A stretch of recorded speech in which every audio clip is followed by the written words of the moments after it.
Bonjour à tous les lecteurs du blog Mes Investissements ou de mes livres.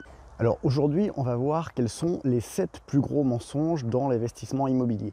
Et je dois dire que je me suis inspiré pour faire un peu l'écho de ces 7 mensonges, des slogans, des pubs pour l'investissement immobilier que vous voyez dans les vidéos YouTube justement, des pubs pour des formations dans l'investissement immobilier.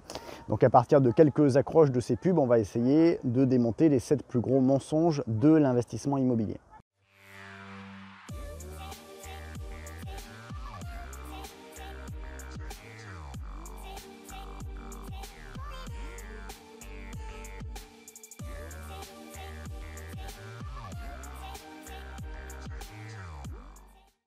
Alors, l'un des plus gros mensonges, et le premier, ça va être le fameux sans rien faire dans l'investissement immobilier. Alors, le sans rien faire, il est faux pour deux raisons. Alors, une première petite, dire que vous touchez 3 000 € de loyer par mois, par exemple, ça prend certes moins de temps au moment où vous les touchez que d'aller travailler 1 ou 2 mois selon le salaire que vous gagnez pour les toucher. Mais d'abord, ça ne prend pas zéro temps. Même si vous déléguez le plus possible de choses, la gestion, etc., vous aurez quand même des choses à arbitrer par rapport à la gestion, par rapport à des travaux à faire ou à pas faire. Vous aurez des choses pour les déclarations fiscales et comptables. Même si vous avez un comptable, il y a des pièces à passer, des pièces à scanner, des pièces à récupérer. Il va y avoir des problèmes de gestion locative à arbitrer, des choses comme ça, de problèmes de votre patrimoine à arbitrer aussi avec les choses qui bougent, les réglementations qui changent, ces choses-là à suivre. Donc ça ne prend pas zéro temps, même quand vous êtes au stade indépendance financière. Donc c'est le premier petit élément pour lequel le sans rien faire est faux. Le second élément, et qui est prépondérant par rapport à celui que je viens citer sur le sans rien faire dans l'investissement immobilier, c'est que certes, une fois que vous avez atteint ce stade d'indépendance financière, un peu comme moi, vous avez plus de temps libre grâce à vos investissements immobiliers que vous en aviez quand vous étiez salarié. Par contre, ce temps libre, il ne sort pas de nulle part. Ce temps, c'est du temps que vous aviez investi à un moment donné, que vous récupérez, peut-être avec des intérêts, puisque vous l'aviez investi il y a quelques années, mais c'est du temps que vous avez investi à un moment donné. Moi, quand j'ai commencé l'investissement immobilier et quand j'ai constitué mon patrimoine en fait actuel, celui que j'ai encore, finalement, je cherchais les biens en sus de mon travail, j'optimisais, je faisais faire les travaux en sus de mon travail, mais même quand on fait faire, ça nécessite un certain suivi. Je me documentais et j'apprenais pour les optimisations fiscales, les choses à savoir, etc. en sus de mon travail. Donc en fait, ça vous fait quasiment un second boulot en sus de votre travail.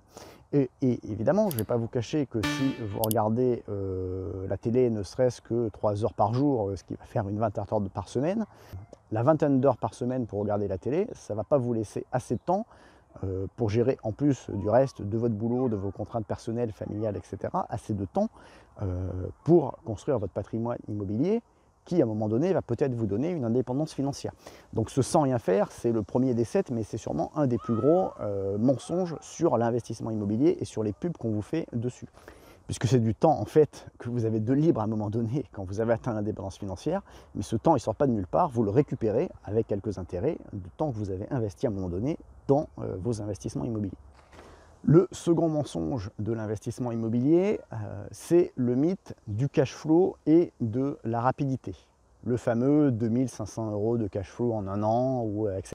Alors, bon, tous les gens sérieux dans l'investissement immobilier vont vous dire que rentier en un an, c'est pas possible. Si vous cherchez une indépendance financière ou des choses comme ça, visez 10 ans pour que ça commence vraiment à peser. Moi, j'ai l'exemple d'un jeune investisseur qui a voulu croire au miracle, justement, et chercher à faire ce 2500 € de cash flow en un seul projet, en un an, dès le départ. Résultat, il a pris un truc énorme avec beaucoup de travaux déjà par rapport au prix du bien et surtout par rapport à sa capacité financière, par rapport aux imprévus qu'il pouvait rencontrer, etc. Résultat, 2 ans et demi après, il a été obligé de revendre le projet avec les travaux entamés mais non terminés à un prix forcément pas terrible quand c'est comme ça et il a tout abandonné. Donc voilà, il y a quand même quelques leçons à tirer, il ne faut pas croire à ce genre de miracle. Alors il y a quand même un revers de la médaille, parce que un aspect positif justement de ce mensonge de l'immobilier, c'est qu'on focalise tellement sur le cash flow qu'on en oublie, et que beaucoup de ces investisseurs formateurs, etc., oublient la partie remboursement du capital. Moi, combien de lecteurs je vois sur le groupe Facebook, et pourtant qui ont lu mon livre, hein, qui est un peu moins dans ce genre de délire, où je vois projet à cash flow et qu'on répond bah, si c'est cash flow à cash flow égale 0, c'est que c'est pas rentable. Moi j'ai envie de dire, si vous avez un projet à cash flow 0 sans apport, mais amenez-le moi je saute dessus. Enfin, si c'est voilà, si pas dans une zone, etc. Pourquoi? Parce que même si vous faites 0 € de trésor à l'instant T, le tout c'est de ne pas être négatif. Vous n'êtes pas négatif, donc ce projet ne va pas vous coûter au fur et à mesure. Si vous l'avez bien dimensionné, voilà, vous avez pris en compte les travaux qu'il y aura à faire d'amélioration, etc. au fur et à mesure d'entretien. Il vous fait 0 € de trésor. C'est pas négatif, c'est pas positif, c'est pas ça qui à l'instant T va vous faire vivre du cash flow. Par contre, prenons un petit projet à 90 000 €, vous empruntez sur 20 ans, même si vous êtes à cash flow neutre, à cash flow 0, vous allez rembourser à peu près 400 € par mois de capital. Ça veut dire qu'au bout de 20 ans, vous aurez eu ce bien à 90 000 € gratuitement, entre guillemets, puisque si c'est cash flow 0, certes, vous n'avez pas de cash flow, mais vous n'avez aussi pas fait d'effort d'épargne. Si vous multipliez ensuite ça par un certain nombre de biens, au bout de 20 ans, ça vous fait un certain patrimoine. Alors il y en a qui vont me dire, évidemment, 20 ans c'est trop, mais après, au bout de 10 ans aussi, vous pouvez en revendre la moitié, et puis avec ce que vous avez sorti de la vente, rembourser les emprunts qui vous restaient sur l'autre moitié. Donc au bout de 10 ans, vous pouvez vous retrouver avec un patrimoine immobilier où il n'y a plus d'emprunt dessus. Donc voilà, il y a le revers de la médaille de ce fameux tout cash flow, tout rapidité. Revers de la médaille plutôt positif pour le coup. Alors le troisième mensonge de l'investissement immobilier qu'on retrouve sur ces fameuses pubs YouTube, c'est le investir sans argent. Alors on transforme le sans apport ou avec le moins d'apport possible, qui peut avoir un certain intérêt puisque ça augmente l'effet de levier et ça vous fait plus profiter de taux d'intérêt d'emprunt qui sont actuellement bas, en sans argent. Évidemment, ça attire plus de foule. Hein. Si vous voulez vendre de la formation, des choses comme ça, le sans argent, ça fait rêver. Mais le sans argent n'est pas vraiment vrai en fait. Déjà, si vous commencez à investir dans l'immobilier, le banquier ne va pas suivre. Si jamais par miracle il vous suit, vous n'allez pas avoir la trésor pour faire face aux imprévus. Vous risquez de rentrer dans de la galère plutôt que dans de l'enrichissement. Moi, par rapport à ça, il me revient en tête l'exemple d'un jeune lecteur qui avait lu mon livre « L'investissement immobilier locatif intelligent » il y a à peu près 3 ans et demi, quasiment à sa sortie. Donc à l'époque, il n'était pas encore devenu best-seller et du coup, je pouvais plus répondre à tout le monde, j'avais moins de sollicitations. Et du coup, j'ai suivi un peu son histoire. Et à l'époque où il m'avait posé des questions, en fait, il gagnait le SMIC plus Epsilon, en gros, il avait le bac. Et je lui ai dit, en fait, ton meilleur investissement dans l'immobilier, c'est pas de te lancer tout de suite, continuer à apprendre, etc. Mais en gros, c'est de te former pour essayer de gagner un peu plus et de partir d'un peu plus haut que ton SMIC plus Epsilon. Et depuis, il a fait un bac plus 2 en alternance, et puis il a fait un premier investissement immobilier, donc un studio trop grand qu'il a transformé en T2, qu'il a mis en location. Voilà, comme ça en fait, il n'a pas investi sans argent. Il s'est fait un salaire un peu plus élevé, il s'est fait un petit peu d'épargne en même temps, et puis il est parti. Mais le sans argent, voilà, c'est un peu trop pour faire rêver. Dans le quatrième mensonge de l'investissement immobilier, je vais en reparler de ce fameux lecteur sur son deuxième projet. Ça me donnera un très bon exemple. Avant, je vous montre juste mon second livre sur l'immobilier, 77 exercices pratiques pour l'investisseur immobilier intelligent. Pour ceux qui ne le connaissent pas, je mettrai le lien de ces livres dans la description de la vidéo. Et puis, ma dernière sortie, L'allocateur rebelle, un roman financier dans le milieu de l'investissement en bourse, entrepreneuriat, etc. Un roman de fiction pour lecteurs de non-fiction, donc l'histoire d'un jeune qui rencontre un mentor très fortement inspiré de Warren Buffett. Donc notre quatrième mensonge de l'investissement immobilier, ça va être...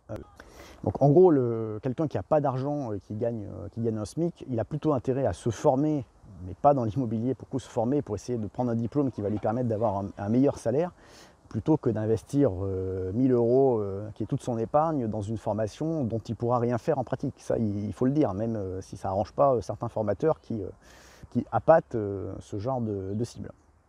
Alors le quatrième mensonge que j'ai entendu un peu sur les pubs YouTube de l'investissement immobilier, et celui-là il est un peu plus subtil, c'est l'immobilier aujourd'hui, c'est trop tard. Alors, ce qui est vrai, c'est que c'est plus difficile qu'à une certaine époque, il y a une étape bénie où il y avait un gros delta entre le rendement des biens et les taux d'intérêt, entre 2015 et 2018. Aujourd'hui, c'est un peu plus difficile. Le marché, il y a un peu plus de concurrence, les rendements baissent, les prix ont un peu augmenté. Mais ce n'est pas impossible de faire des choses intéressantes en immobilier. Je reprends mon exemple de ce fameux jeune lecteur, son deuxième projet. Il a acheté une maison, il l'a transformée en coloc, et au lieu de l'exploiter parce que il se disait à 20 ans, la coloc, il y a peut-être un risque, etc., dans la ville de province où il était, il l'a revendu aujourd'hui et récemment comme un rendement en fait. C'est-à-dire qu'il a vendu le projet rentabilité 8,5 ou 9%, avec voilà, la coloc installée, etc., qui marchait bien au moment où il la vend en tout cas. Alors j'ai envie de dire, d'un point de vue pure valeur du bien immobilier, il a un peu revendu un pigeon, parce que si on enlève le côté coloc, en fait, elle ne vaut pas le prix qu'il a revendu sa maison. Mais comme aujourd'hui, on a des investisseurs, j'ai envie de dire des Parisiens qui achètent cash sans emprunt, et qui sont tout contents de trouver du 4% à la place de leur assurance vie à 1%, un projet comme ça, ficelé à 8 ou 9%, il y a des gens qui sont prêts à le racheter clé en main en fait.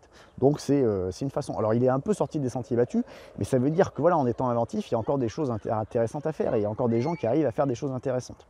Alors le cinquième mensonge de l'investissement immobilier, c'est le fameux fake it until you make it, c'est-à-dire en gros on feint les choses, comme disent les Américains, avant de les avoir fait. Alors il y a deux cas, il y a les formateurs qui étaient les premiers sur le marché, qui sont vraiment bien enrichis avec les formations, donc qui ont vraiment la Lamborghini, etc., les biens immobiliers. Le petit doute qu'on peut avoir, c'est qu'ils ont acheté une partie de leurs biens immobiliers, voire la majorité de partie de leurs biens immobiliers, après avoir lancé leur activité de formation. Donc en gros, c'est pas que leur investissement immobilier qui leur ont rapporté ce qu'ils montrent. Et puis il y a la partie un peu de tous les nouveaux, puisque c'est une sorte de pyramide cette histoire, donc il y a ceux qui sont en haut de la pyramide, puis il y a ceux qui sont arrivés beaucoup plus tard. Et eux, c'est plutôt, on va louer la Ferrari pour un jour, on va louer la maison avec piscine et tout pour un jour, et puis faire croire à la vie de rêve pour essayer de lancer notre formation. Mais en pratique, ils mentent un peu sur ce qu'ils ont. C'est pour ça que dans mes livres, comme les rares formations que je référence sur le blog, moi je suis plutôt dans le make it until you teach it, c'est-à-dire faites-le avant de l'enseigner. Et les seules formations qui sont référencées sur mon blog, parce qu'il y a des lecteurs qui m'ont demandé, qui apprennent mieux comme ça, qui ont besoin de vidéos pour apprendre et de vidéos structurées, en plus des livres, c'est des gens qui ont vraiment fait leur patrimoine immobilier sur 10-15 ans avant de se lancer dans la formation. Alors, le sixième mensonge dans l'investissement immobilier, c'est c'est facile et il n'y a que ça en gros. C'est la seule vérité. Alors, non, c'est pas facile puisqu'on l'a déjà un peu dit, il y a de la concurrence et finalement il y en a de plus en plus puisqu'on entend parler de l'investissement immobilier. Quand il y a eu une phase vraiment intéressante, ça a amené des gens dessus. C'est une sorte d'entrepreneuriat, c'est-à-dire qu'il faut s'adapter en permanence. Ça ne va pas être non plus pour tout le monde. Tout le monde n'a pas la personnalité, le mental pour réussir finalement dans l'investissement immobilier. Il faut savoir être proactif, il faut savoir avoir une vision un peu d'entrepreneur. Donc c'est pas pour tout le monde, c'est pas si facile que ça. Et puis le fait il n'y a que ça, alors moi je suis peut-être l'exemple un peu extrême, hein, puisque entre l'immobilier, la bourse, l'entrepreneuriat en side business, j'ai vraiment utilisé les trois piliers avec des proportions non négligeables pour toutes, hein. Il n'y en a pas un qui fait 1%. Mais pour les gens en tout cas qui ont les moyens, un peu d'épargne, etc., c'est pas inintéressant de diversifier. C'est toujours un peu mieux. Enfin, c'est bien d'avoir une spécialité si on se sent plus à l'aise là-dedans, mais de ne pas mettre tous ses œufs dans le même panier peut avoir un intérêt. Et enfin, le septième mensonge de l'investissement immobilier, alors là on est plus sur l'achat-revente, c'est les plus-values énormes sur l'achat-revente. Alors, je ne dis pas forcément qu'elles sont fausses, ces plus-values qu'on vous affiche, quand on vous montre un bien affiché à 130 000 €, revendu 260 000, donc il a doublé avec 130 000 € de plus-value faite en 3-4 ans. Je ne dis pas forcément que c'est faux, voire en moins. Par contre, il y a quelque chose qui est toujours occulté, c'est le facteur chance, qu'il y a eu un facteur chance, un facteur extérieur en plus du but. Par exemple, le marché de la ville qui a explosé en même temps, ou le marché de la ville plus le marché global dans son ensemble qui a monté à ce moment-là. C'est des choses qui sont occultées en fait. On a l'impression que cette plus-value, elle est due qu'au talon de l'investisseur. Non, il y a eu, pour qu'elle soit d'un tel montant, si c'est vrai, il y a aussi un facteur chance dedans. Et finalement, si vous expliquez ça aux gens, c'est pour leur dire, entre guillemets, le message sous-entendu, c'est vous pouvez faire pareil, vous, si vous vous y mettez. Donc, sauf que si vous voulez le faire de façon honnête, il faudrait afficher que la part de plus-value qui est reproductible, pas celle qui est due au contexte, à un côté chance, contexte historique, etc. On voit par exemple dans les opérations de marchands de biens, donc par exemple qui achètent des maisons, qui redécoupent en plusieurs appartements, des maisons de ville par exemple pour faire des immeubles et puis après qui redivisent, où ils vont revendre des appartements à l'unité, ils visent une marge de 20 à 25%. Alors par contre, ils ont des contraintes pour revendre assez vite, etc. Donc vous, finalement, en tant qu'amateur par rapport à ces professionnels, si vous visez de faire plus de 20 ou 25%, c'est qu'il y a un truc de différent quelque part. C'est soit parce qu'il y a eu un coup de chance, on va dire, avec le marché qui a monté, et puis vous avez attendu plus de 4-5 ans, soit vous avez fait de tels travaux où l'opération prend plus de temps que prendrait un marchand de biens, des travaux qui sont étendus, je sais pas, sur 3 ans, des choses comme ça, mais il y a quelque chose de différent en fait. Et le fait de le vendre comme ça, comme le miracle, pof, j'achète mon truc, 120 000, je fais x2, c'est 240 000, j'ai 120 000 dans la poche, j'oublie de parler d'impôt sur la plus-value, etc. C'est un peu malhonnête, quoi. Donc voilà pour cette vidéo sur les 7 mensonges de l'investissement immobilier, un peu inspiré, on va dire, des accroches des pubs YouTube. Si vous avez aimé la vidéo, n'oubliez pas le petit like et puis de vous abonner à la chaîne. Si ce n'est pas déjà fait, si vous voulez lire mes livres sur l'immobilier et l'autre que j'ai présenté, je mets tous les liens dans la description de la vidéo. Je vous mets même quelques petits bonus pour vous aider dans vos investissements immobiliers, comme la liste des 7 types de locataires à éviter, les 7 méthodes d'entrepreneurs applicables à l'investissement immobilier locatif, ou également le petit guide qui réduira les occurrences où vous êtes dérangé par vos locataires. Je vous dis à bientôt sur le blog et sur la chaîne.